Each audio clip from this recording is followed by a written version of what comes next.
देश में कोरोना संक्रमण के मामलों की संख्या में वृद्धि हो रही है, जो चिंता की बात है। पर अब हो रही एंटीबॉडी टेस्ट में बड़ी संख्या में ऐसे लोग मिल रहे हैं जिन्हें कोरोना हुआ, अपने आप ठीक भी हो गए और पता भी नहीं चला। ऐसे लोगों में बहुतांश ऐसे लोग हैं जिन्हें कभी लक्षण दिखे ही नहीं। अकेले नागपुर में ही कुछ 1100 लोगों की हुई एंटीबॉडी टेस्ट में 44 ऐसे लोग मिले जिन्हें कोरोना हो चुका है। अब अगर ऐसा ही है तो सोचिए ऐसे कितने लोग होंगे, शायद गिनती भी ना की जा सके। तो कोरोना संक्रमण कितना फैला होगा, इसका अंदाजा लगाना बेहद मुश्किल है। देखिए हमारी इस रिपोर्ट। कोरोना के मरीज देश में तेजी से बढ़ रहे हैं। मरीजों की संख्या में इजाफा होने की एक बड़ी वजह जांच के दायरे का बढ़ना भी है। सिर्फ जुलाई के महीने में ही नागपुर में कुल मरीजों की संख्या के 50% से अधिक मरीज सामने आ चुके हैं। इसके पीछे की बड़ी वजह अधिक से अधिक लोगों की कोरोना की जांच का होना है। अब अगर अधिक जांच में अधिक मरीज मिल रहे हैं तो यह सवाल उठता है कि क्या अब तक संक्रमण कितना फैल चुका है, इसका कोई डाटा हमारे पास उपलब्ध नहीं है। संभव है 24 जुलाई तक नागपुर में 3500 के आसपास कोरोना के मामले आ चुके हैं। एक्सपर्ट मानते हैं कि अगर नागपुर में 1 लाख लोगों पर कोरोना संक्रमण ने हमला बोला होगा तो यह किसी तरह की अतिशयोक्ति नहीं होगी, क्योंकि ये संक्रमण जिस तेजी से फैलता है, इसके पहले देश में फैले संक्रमण की तुलना में इसकी गति काफी अधिक है। अब जांच बढ़ी है, इसलिए संक्रमितों की संख्या भी बढ़ रही है। एंटीबॉडी बनना यानी अपन वो जो एंटीजन एंटीबॉडी जो टेस्ट होते हैं, रैपिड टेस्ट पॉजिटिव आती है, लेकिन इसका मतलब आपको बीमारी हुई ऐसा नहीं है। बीमारी उसके बाद में होती है, उसके बाद में शरीर में बीमारी फैलती है, आपके लंग्स में जाती है और शरीर में जाती है और आपको तकलीफ होना शुरू हो जाती है।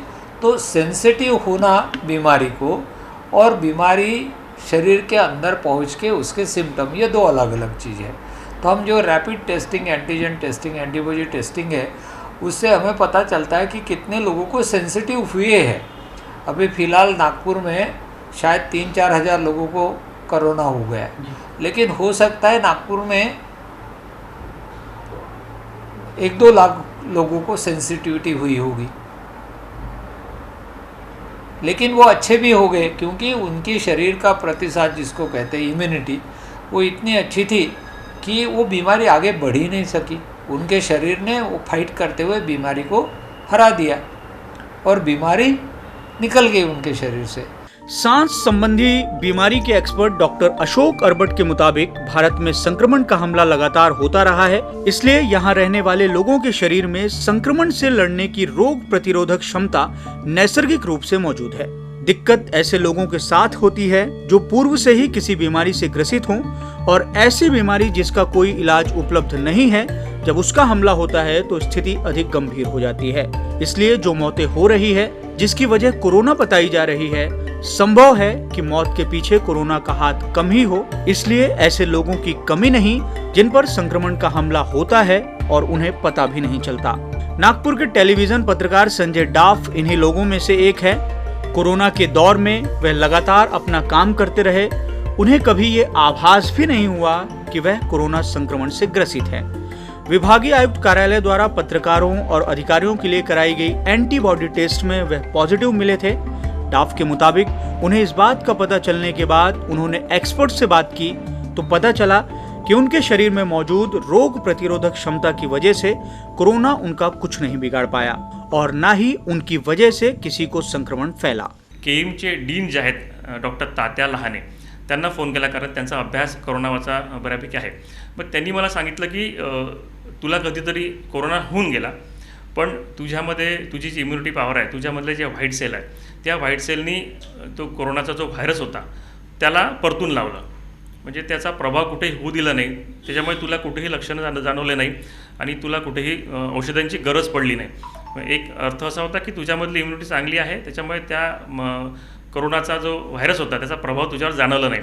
त्यामुळे तुझ्यामध्ये अँटीबॉडीज, म्हणजे त्या अशा अँटीबॉडी डेव्हलप झाल्या की व्हाईट सेलनी त्या कोरोनाचा व्हायरसला किल केला आणि त्याच्यातनं एक प्रोटीन तयार झालं। ते प्रोटीन म्हणजेच अँटीबॉडीज, म्हणजेच एक प्रकारे आपण इम्युनिटी सिस्टमसुद्धा म्हणू शकतो त्याला।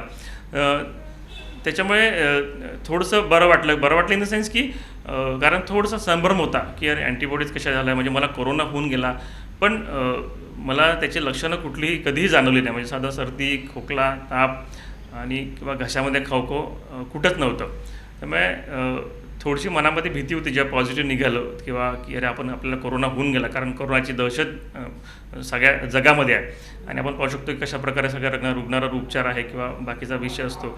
आणि महत्त्वाचं म्हणजे मला कुठले लक्ष जाणवले नाही, मला त्याचा कुठलाही प्रभाव झाला नाही. आणि दुसरी गोष्ट म्हणजे माझ्यापासूनसुद्धा कुणालाही तो झाला नाही, कारण जी नॉन सिम्प्टमॅटिक जे रुग्ण असतात किंवा ज्यांना कुठलेही लक्षण नसतात त्यांच्यापासून साधारणतः 90% दुसऱ्या व्यक्तीला होण्याची शक्यता फार कमी असते. त्याच्यामुळे तो कुणालाही, म्हणजे माझ्या घरच्यांना म्हणा की माझ्या सहकाऱ्यांना कुणालाही त्याचा प्रभाव आहे किंवा त्याची लक्षणं जी आहे ती झाली नाही. नागपुर में ही संजय डाफ की तरह कई ऐसे लोग निकलकर अब सामने आ रहे हैं जो कोरोना से ग्रसित हुए, उन्हें पता भी नहीं चला. गुरुवार को मनपा ने नागपुर में 78 लोगों की एंटीबॉडी टेस्ट कराई, जिसमें से 4 लोग पॉजिटिव मिले, जबकि जिले में 1033 लोगों की एंटीबॉडी टेस्ट में 48 लोग पॉजिटिव मिले. ये वो लोग हैं जिन्हें ना कभी किसी तरह का लक्षण दिखा, ना तकलीफ हुई, ना ही दवाई लेने की नौबत आई. कोरोना के मामले में ये सभी एसिम्प्टोमेटिक थे, ये अपने आप ठीक भी हो गए और इन्हें पता भी नहीं चला. बॉडी में जब इन्फेक्शन होता है, इन्फेक्शन होने के बाद में इम्यून रिस्पॉन्स हम बोलते हैं, जब बॉडी का इम्यून रिस्पॉन्स 4-5 दिन बाद में आता है तो उसके बाद में एंटीजन और फिर एंटीबॉडी तैयार होती है. तो जो बॉडी का रिस्पॉन्स जिसको हम बोलते हैं इम्यून रिस्पॉन्स, उसका मतलब होता है एंटीबॉडी और एंटीजन. ये कुछ 4 से 5 दिन के बाद में स्टार्ट हो जाता है डेवलप होना. That is called immune response. अपने आप सेल बनता है और बीमारी से लड़ता है. हाँ, उसमें 2 प्रकार की एंटीबॉडी होती है, IgG और IgM. IgM एंटीबॉडी पहले आती है, वो कुछ एक इन्फेक्शन होने के 7 दिन बाद में आती है, वो कुछ एक 15-20 दिन तक रहती है. वो जैसी ख़त्म होती है वैसे IgG एंटीबॉडी डेवलप होती है. तो IgG एंटीबॉडी डेवलप होने के बाद में काफ़ी महीनों तक रहती है. तो जो प्रोटेक्शन जो हम बोलते हैं बॉडी में, वो IgG एंटीबॉडी के कारण जो हमारे को प्रतिकार शक्ति मिलती है, जो प्रोटेक्टिव बॉडी है, that is called IgG antibody. और IgM एंटीबॉडी है, इसका मतलब बॉडी में प्रेजेंटली इन्फेक्शन है. अभी अगर आपका IgM पॉजिटिव आ रहा है, इसका मतलब आपके बॉडी में अभी इन्फेक्शन है. IgG आ रहा है, इसका मतलब आप उससे रिकवर हो गए और IgG आपका पॉजिटिव दिखा रहा है. अब केवल 1100 लोगों की हुई जांच में 52 लोग ऐसे हैं जिन्हें कोरोना हुआ और ठीक भी हो गए. तो सोचिए, अगर समूचे नागपुर के नागरिकों की एंटीबॉडी जांच होगी तो कितने लोग ऐसे मिलेंगे जो कोरोना के दौर से गुजर गए और उन्हें पता ही नहीं चला.